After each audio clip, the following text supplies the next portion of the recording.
মাসরুর আরিফিন আমারে উদ্দেশ্য করে বানি দিছে এক জায়গায়। মাসরুর আরিফিনরা চিনেন না? বাংলাদেশের একজন বড় ব্যাংকার, প্রফেশনাল মানুষ। ব্যাংকার হইলে টাকা গুনে শুধু, তবে সে সাহিত্য টাইত্য করে আর কি, লেখারাত ভালো। আমি যাদেরকে বাঙ্গু সুশীল বলি, সেই গ্রুপের একজন প্রতিনিধি কইতে পারেন। সে কি কইছে সেটা আগে শুনে আসি। আমি ওই পিনাকিদাকেই আবার বলবো, ওনার উদ্দেশ্যেই বলবো, আমরা কেউই পারফেক্ট না। উই আর ভেরি মাচ একই মানুষ, ন্যায় বিচারের পক্ষে আজকে দাঁড়াই, একই মানুষ আর এক সিজনে চুপ থাকি, একই মানুষ সকালে ভালো, একই মানুষ বিকালে খারাপ। আমরা কেউই পারফেক্ট না। কোনো প্রথম আলো, কোনো মাসরুর আরিফিন, কোনো ডেইলি স্টার কেউই পারফেক্ট না। বাট তার জবাব এইটা হতে পারে না, আমাদের কোনো ইমপারফেকশন থাকলেও সেটা ডিরেক্টলি আলোচনার মাধ্যমে মোকাবিলা করা উচিত। এটা কোন ধরনের দেশ যে এখানে জ্বালিয়ে পুড়িয়ে দিয়ে তার মোকাবিলা হবে? আমার ওইটাই একটা কথা, যে যে আমরা উচিত একটা টলারেন্ট সোসাইটি তৈরি করা, যে সোসাইটিতে ইউ আর স্টিল রেসপেক্টেড। আমি উনাকে বলছি, উনি দাবি করেছেন, উনি করেননি, বাট আমি উনাকেই বলছি, we want a tolerant society যেখানে we are all respected and we are tolerated even when I strongly disagree with you and even when I actually don't like you. শুনেছেন তো? আচ্ছা মাসরুর, আপনি তো লেখাপড়া জানা মানুষ, সাকসেসফুল বিজনেস লিডার, সংবেদনশীল, তাছাড়া তো আর লেখালেখির বুদ্ধ থাকতো না। তো আপনি তো ভাই রাষ্ট্র সমাজের সংকটটাই বুঝেন না। কেমনি একটা পলিটিক্যাল সিচুয়েশনকে বুঝতে হয়, নেভিগেট করতে হয়, সেটা তো ভাই আপনার জানা নাই। আপনার কথা শুনে মনে হইতেছে পিনাকি ভট্টাচার্য মরে গেলে দেশ সুস্থির হইতো। কিছু বেকুব মনে করতো যে হাসিনা মরলে ফ্যাসিবাদের পতন হবে, ওই রকম আর কি। আপনি তো রুট কজ অ্যানালাইসিস বুঝেন, কেমনে করতে হয় জানেন। প্রথম আলো ডেইলি স্টার কেন হামলার শিকার হইলো বলেন তো আপনি করতে পারেন কিনা বলতে পারবেন? ওইটা আপনি করলে আপনি এই বক্তৃতা দিতেন না, বা জানেন কিন্তু বলবেন না, অন্য কথা বলবেন। এটা ভণ্ডামি, হিপোক্রেসি। আমি আজকে আপনারা দেখাই দিব কেন এটা হইল। মাহফুজা নাম দেখতে পায় না, তার অপরাধটা কি? এইভাবে সর্বপ্রথমবারের মতন প্রথম আলো ডেইলি স্টার অফিসে আগুন জ্বালালো কেন? কেন? আমরা কি অপরাধ করলাম? হাসিনাও দেখতে পায় না, তার অপরাধটা কি? অন্যভাবে দেশবাসীর কাছে আমি বিচার চাই, কি অপরাধটা কি করেছি। কিন্তু আপনি যদি প্রবলেমটা আসলে ফিক্স করতে চান, তাইলে আপনাকে রুট কজ অ্যানালাইসিস করে একটা সলিউশন, সমাধানের রাস্তা বের করতে হবে। আপনি যেহেতু ইন্টেলিজেন্ট, বেকুব এবং মাথা মোটা না, আপনার যেহেতু পার্সোনাল স্টেক নাই এই ঘটনায়, আমার আলোচনাটা মন দিয়ে শোনেন, তারপরে পাইলে বেকুব গুলোরে বুঝেন।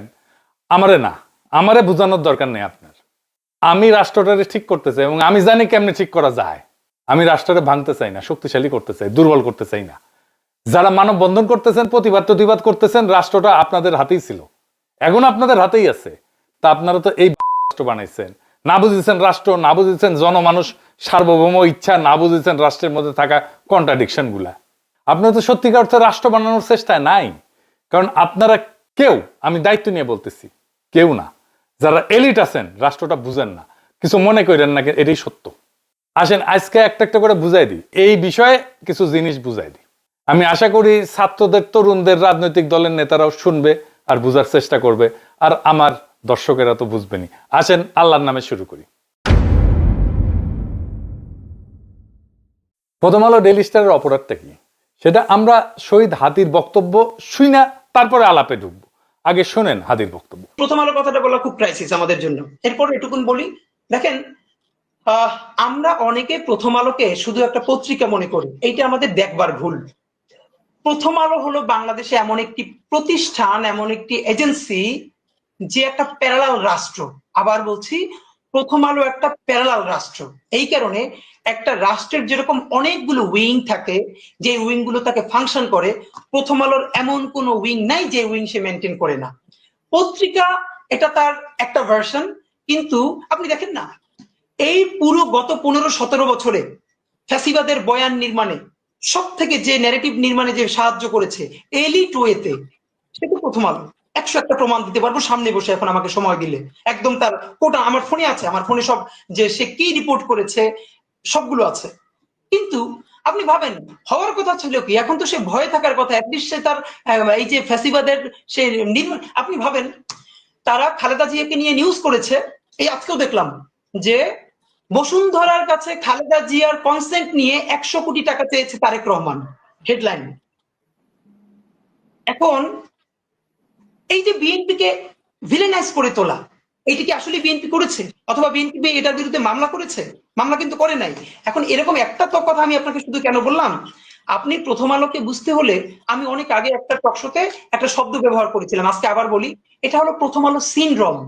প্রথম আলো সিনড্রোম হলো, আপনি ভাবেন, সে সরকার পড়ে যাবার পরে গত 2 বছর আগে সম্ভবত, আর 21 বা 22-এ প্রথম আলো তার প্রথম পেজে শেখ হাসিনার জন্মদিন উপলক্ষে, যদিও ওটা স্পন্সার ছিল, সম্ভবত বিজ্ঞাপন ছিল, তার জন্মদিনের শুভেচ্ছা চেপেছে 1 পৃষ্ঠা জুড়ে। এইটা কি কোনোদিন আপনি বুঝাতে পারবেন? এটা যদি খালেদা জিয়ার হইতো, তো এটা সে ছাপতো?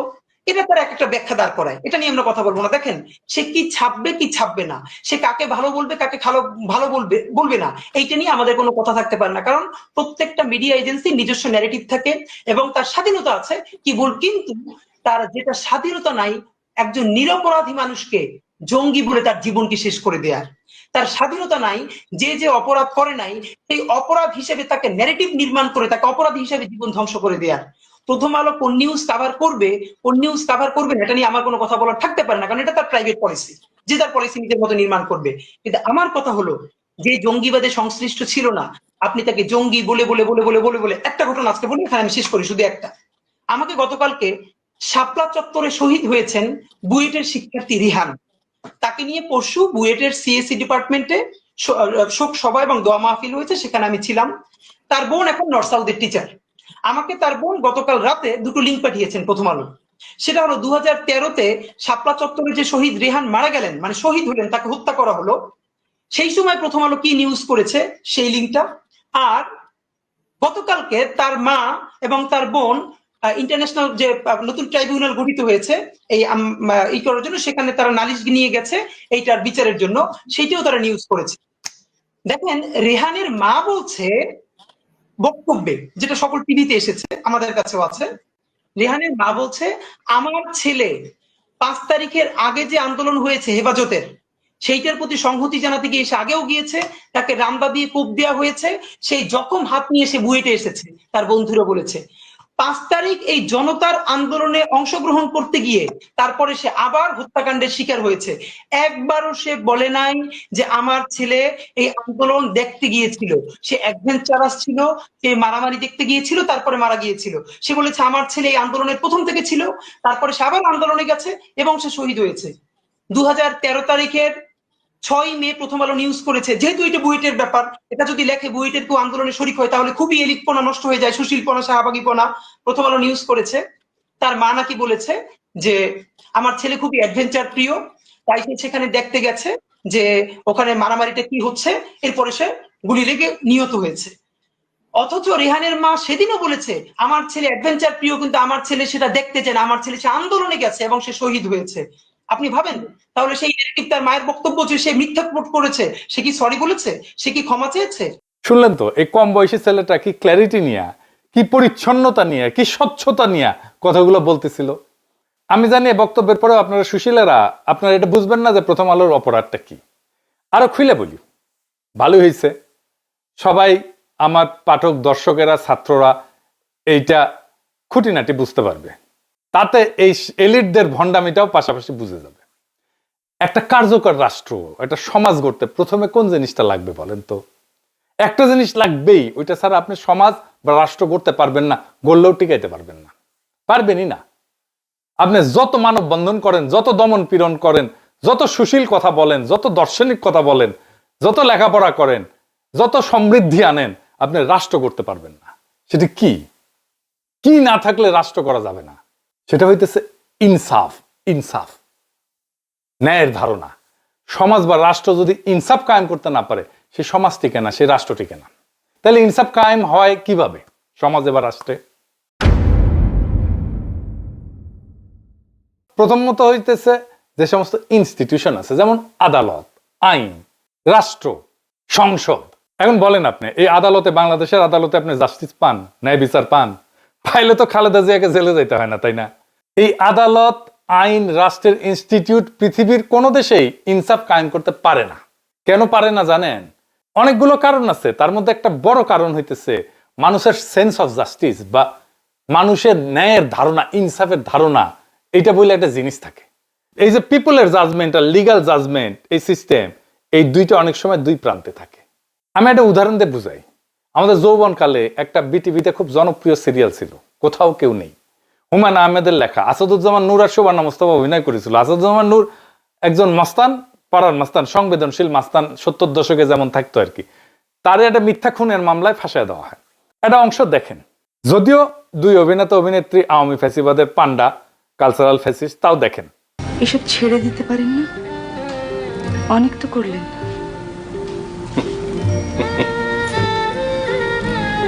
হাসছেন কেন?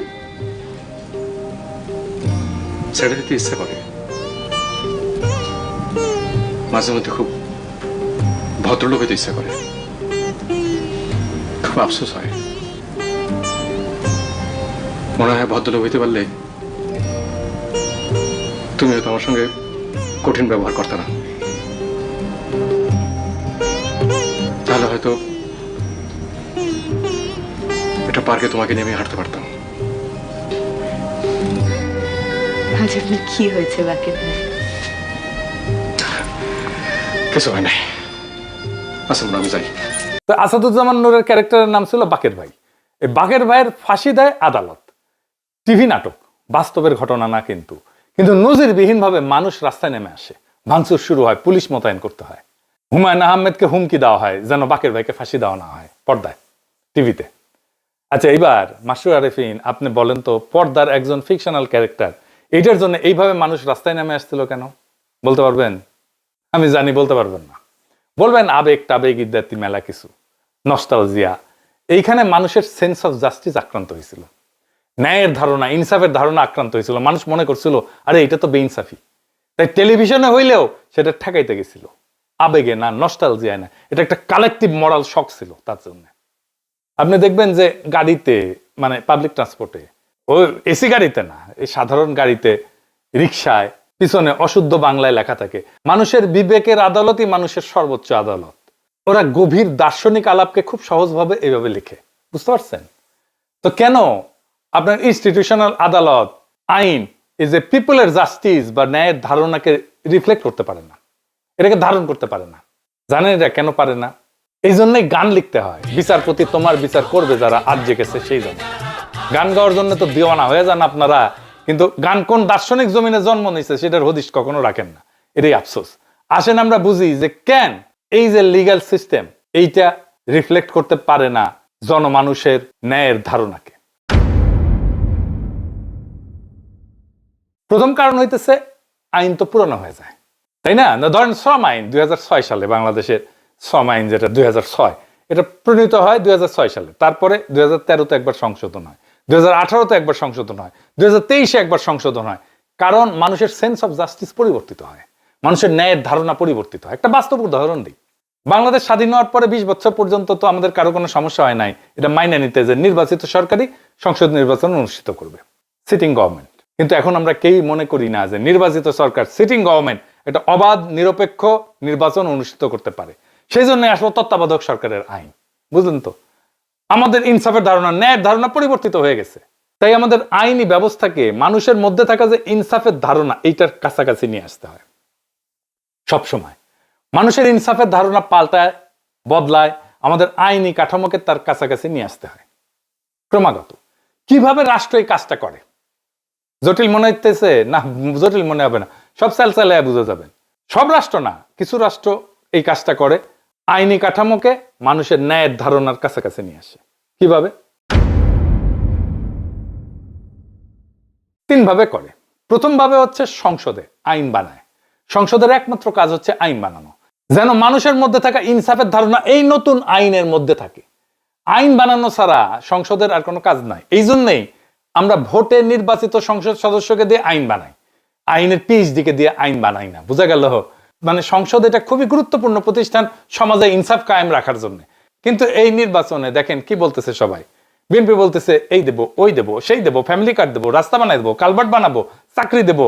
কিন্তু মূল যে কাজ, সমাজে ইনসাফ কায়েম করবো, এটা ধারে কাজ দেওয়া যায় না কেউ। এই যে আমরা ভোট দিতে পারি নাই হাসিনার আমলে, সেই জন্য আমাদের সমাজের ভেতরে যে ইনসাফের ধারণা, সেইটার কোনো ইনস্টিটিউটের ভেতরে আর হাজির নাই। সেই জন্য ভোটে দিতে কারচুপি বন্ধ করা, এটা শুধু অবাধ নির্বাচনের জন্য দরকার না, সমাজে ইনসাফের ধারণা যেন কলুষিত না হয়, সেজন্য দরকারি কারচুপি যেন বন্ধ হয়, নির্বাচনে ফেয়ার যেন হয় ইলেকশনটা।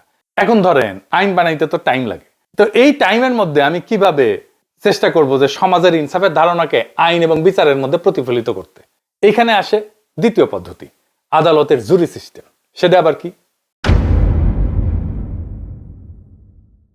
আদালতের জুরি সিস্টেম মানে হইলো বিচারের সময় শুধু একজন জাজ বিচার করবে না বা একটা প্যানেল অফ জাজ বিচার করবে না, সাধারণ মানুষের মধ্যে থেকে, জনতার মধ্যে থেকে বাছাই করা কয়েকজন নাগরিকও এই মামলার প্রমাণ শুনে সিদ্ধান্তে অংশ নেবে।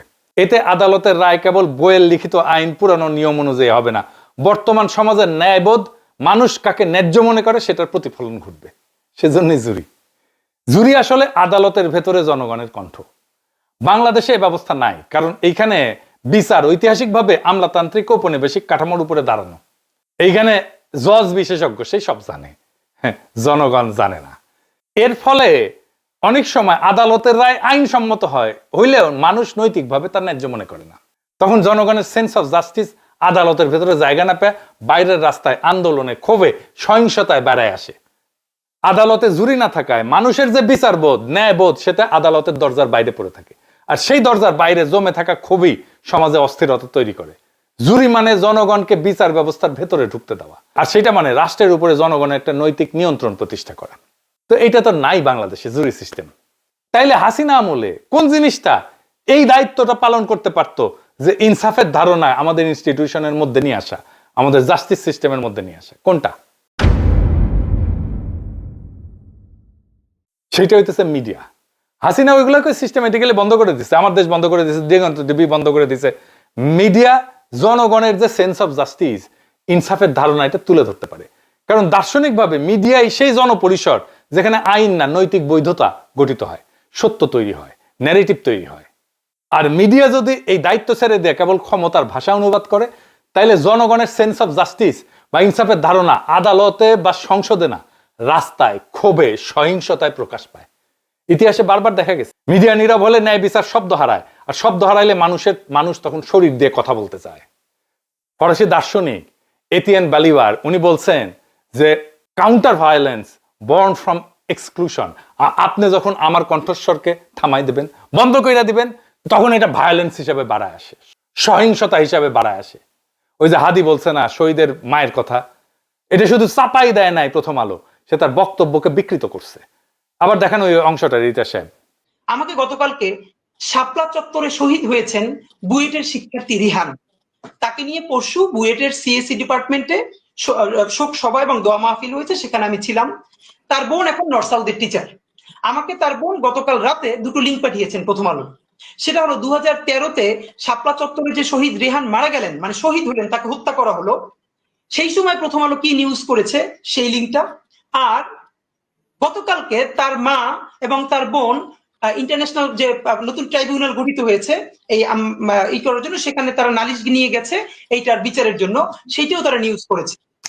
দেখেন রেহানের মা বলছে বক্তব্যে, যেটা সকল টিভিতে এসেছে, আমাদের কাছেও আছে, রেহানের মা বলছে আমার ছেলে 5 তারিখের আগে যে আন্দোলন হয়েছে হেফাজতের, সেইটার প্রতি সংহতি জানাতে গিয়ে সে আগেও গিয়েছে, তাকে রামদা দিয়ে কোপ দেওয়া হয়েছে, সেই জখম হাত নিয়ে সে বুয়েটে এসেছে। তার বন্ধুরা বলেছে 5 তারিখ এই জনতার আন্দোলনে অংশগ্রহণ করতে গিয়ে তারপরে সে আবার হত্যাকাণ্ডের শিকার হয়েছে। একবারও সে বলে নাই যে আমার ছেলে এই আন্দোলন দেখতে গিয়েছিল, সে অ্যাডভেঞ্চারাস ছিল, সে মারামারি দেখতে গিয়েছিল, তারপরে মারা গিয়েছিল। সে বলেছে আমার ছেলে এই আন্দোলনের প্রথম থেকে ছিল, তারপরে সে আবার আন্দোলনে গেছে এবং সে শহীদ হয়েছে। 2013 তারিখের 6 মে প্রথম আলো নিউজ করেছে, যেহেতু এটা বুয়েটের ব্যাপার, এটা যদি লেখে বুয়েটের কেউ আন্দোলনে শরিক হয় তাহলে খুবই এলিটপনা নষ্ট হয়ে যায়, সুশীলপনা, শাহবাগীপনা। প্রথম আলো নিউজ করেছে তার মা নাকি বলেছে যে আমার ছেলে খুবই অ্যাডভেঞ্চার প্রিয়, তাই সে সেখানে দেখতে গেছে যে ওখানে মারামারিটা কি হচ্ছে, এরপরে সে গুলি লেগে নিহত হয়েছে। অথচ রেহানের মা সেদিনও বলেছে আমার ছেলে অ্যাডভেঞ্চার প্রিয়, কিন্তু আমার ছেলে সেটা দেখতে চায় না, আমার ছেলে সে আন্দোলনে গেছে এবং সে শহীদ হয়েছে। আপনি ভাবেন তাহলে সেই নেগেটিভ তার মায়ের বক্তব্য যে সে মিথ্যা রিপোর্ট করেছে, সে কি সরি বলেছে, সে কি ক্ষমা চেয়েছে? শুধু কি তাই, আমরা হাদির কাছ থেকে শুনি যারা হাসিনার ফ্যাসিবাদের বৈধতা তৈরি করছিল তাদের প্রথম আলো কিভাবে রক্ষা করতে আসছিল। দেখেন, ইসলামী ব্যাংক দখলের ন্যারেটিভ কে নির্মাণ করেছে জঙ্গি ব্যাংকিং বলে, যে জঙ্গি অর্থায়ন হয় ইসলামী ব্যাংক থেকে, তা আওয়ামী লীগ তো তারপর গত আরো 10 বছর ক্ষমতায় ছিল, তারপরও এর মধ্যে ইসলামী ব্যাংক কয় জায়গায় জঙ্গি অর্থায়ন করছে তার তো প্রমাণ নিশ্চয়ই তার কাছে থাকার কথা।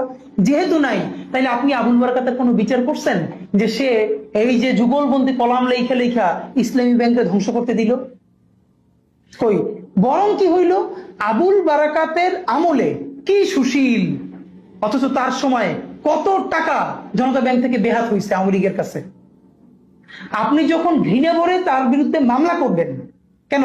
যদি হাসিনা প্রধানমন্ত্রী থাকার কারণে হাসিনার র্যাবের প্রধান গুলি করে মানুষ মারলে তার যদি দায়ভার হাসিনার উপর যায়, তাহলে জনতা ব্যাংকের চেয়ারম্যান থাকার পর জনতা ব্যাংক থেকে যে হাজার হাজার কোটি টাকা পাচার হয়েছে তার দায় আবুল বারাকাতের উপরে যাবে না? না, সেটা আবার যাবে না। এই হলো বঙ্গবুদ্ধিজীবিতা। বরং তারে যখন সেইটার জন্য অ্যারেস্ট করা হবে তখন প্রথম আলোতে যুগলবন্দি কলম আসবে, আমরা একজন শিক্ষকের এইরকম অবমাননা দেখতে চাই না। অথচ এই শিক্ষক অর্থ পাচারকারী শুধু না, ব্যাংক লুটেরাদের ন্যারেটিভ নির্মাণ করছে। এরকম তো 50 জনের নাম বলতে পারবো। তাদের ব্যাপারে আমাদের ডকুমেন্টেশন কই? তো বাংলাদেশের জনগণের ভোটের অধিকার নাই, কথা বলার অধিকার নাই, জুরি সিস্টেম নাই, কিন্তু মিডিয়া সেই ফাংশনটা নিতে পারতো, নেয় নাই। শুধু যে নেয় নাই তাই না, তারা ফ্যাসিবাদের পক্ষে দাঁড়াইছে। হাসিনার বিরোধী মত দমনের অন্যতম হাতিয়ার জঙ্গি ন্যারেটিভ, এটা কারা বানাইছে? প্রথম আলো বানাইছে। কত নিরীহ মানুষকে ক্রস ফায়ারে দিছে, আয়না ঘরে নিছে, বাড়ির মধ্যে ঢুকাই বাইরে থেকে সিটকানি লাগাই দিয়ে উড়াই দিছে বাড়ি বোমা দিয়ে। কোনো হিসাব আছে? কত মানুষ এমন আর্টিকেল ছাপাইছে যে একজন রিলিজিয়াস মুসলিম যে প্র্যাকটিসের মধ্যে দিয়া, জীবন চর্চার মধ্যে দিয়া যায়, সেটারে জঙ্গি বলে তকমা দিছে। আপনার সন্তান জঙ্গি হচ্ছে না তো? পরে দেখেন, আপনি দেখবেন একজন রিলিজিয়াস মুসলিম যা যা প্র্যাকটিস করে সেটাকে জঙ্গি হিসেবে ট্যাগ দিছে এখানে। সাহেব দেখেন, জঙ্গি হিসেবে তাদের কত কত কতগুলো লেখা লিখছে, কত দেখেন, একটার পর একটা দেখান। দেখাইতে গেলে আজকের এপিসোড আর শেষ হবে না। তাই জাস্টিস সিস্টেম বা আইন আদালত আর জনগণের সেন্স অফ জাস্টিস, এই দুইটার মধ্যে দেয়া নেয়া বা সার্কুলেশন বন্ধ হইলে জনরোষ জন্মায়। এই জনরোষ সিস্টেম ফেলিওরের বাই প্রোডাক্ট। জনগণ বিশৃঙ্খলা করতে চায় না, জনগণের এজেন্ডা না এটা, সে শান্তি চায়। বিশৃঙ্খলা আসে যখন তার এজেন্ডায়, তার কথায় কেউ কর্ণপাত করে না। বিপ্লবের পরে প্রথম আলোতে গিয়া ছাত্র উপদেষ্টারা বই প্রকাশ করলো, প্রোগ্রাম করলো, জনগণ বিস্ময়ের সাথে লক্ষ্য করলো যাদের এই ফ্যাসিবাদ কায়েমের জন্য জেলে নেওয়া দরকার ছিল, জবাবদিহিতার মধ্যে আনার দরকার ছিল, তারাই ম্যানেজ করে ফেললো বিপ্লবের মধ্যে থেকে তৈরি হওয়া ক্ষমতাকে। কি তামাশা! 1971-এর ক্ষত যেমন মেরামত করতে হবে, ঠিক একইভাবে হাসিনার দীর্ঘ শাসন আর 24-এর ক্ষত নিরাময় করতে হবে। এইটা যে ক্ষত, সেটাই তো স্বীকার করে না। প্রথম আলো ডেইলি স্টার জিন্দেগিতে ক্ষমা চাইছে যে আমরা 111 করছি, বিদেশি 2 রাষ্ট্রের সাথে গুটু কইরা। এটা তো রাষ্ট্রদ্রোহ। রাষ্ট্রদ্রোহ ইন্ডিয়া আর আমেরিকার সাথে গুটু কইরা 111 করছে, তার সাথে আর্মি। প্রথম আলো ডেইলি স্টার করছে, কোনোদিন মাপ চাইছে? মাপ চাই নাই। কোনোদিন বলছে যে আমরা হাসিনা শাসনের বৈধতা উৎপাদন করছি? প্রফেসর ইউনূস মিডিয়া সংস্কারের কমিশনের প্রধান যারা বানাইলেন, সেই প্রথম আলোর সাথে সংশ্লিষ্ট। আপনারা মাইরা পিটায় ঠান্ডা করে দিতে পারবেন হয়তো, সাময়িক। এই ক্ষোভ ছাইচাপা আগুনের মতো থাকবে। এখন আমরা কইতে পারেন সলিউশন কি?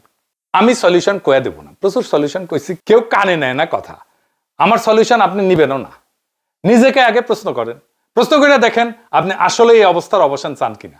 অবসান চাইলে আগের কোনো সিস্টেম এটা সলভ করতে পারবেন না।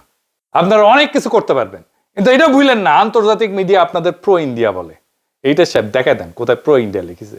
আমি এটা বুঝি না কেন প্রথম আলো ডেইলি স্টারের মালিক পক্ষ মাহফুজা নাম আর মতিউর রহমানের কর্তৃত্বের উপরে, তাদের উইজডমের উপরে ভরসা করতেছে।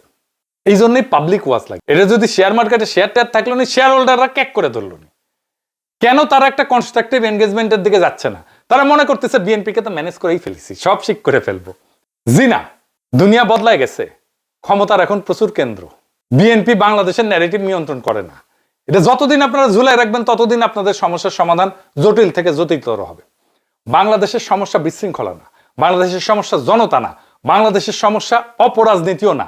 বাংলাদেশের সমস্যা হলো রাষ্ট্র এবং জনগণের ন্যায়বোধের মধ্যে সার্কুলেশন বন্ধ হয়ে যাওয়া। যে রাষ্ট্র জনগণের ইনসাফের ধারণাকে আইনে ঢুকতে দেয় না, আদালতে শুনতে দেয় না, ভোটে আপডেট হইতে দেয় না, আর মিডিয়ায় উচ্চারিত হইতে দেয় না, সেই রাষ্ট্র একদিন আবিষ্কার করে মানুষ আইন দিয়া কথা বলে না, মানুষ তখন শরীর দিয়া কথা বলে।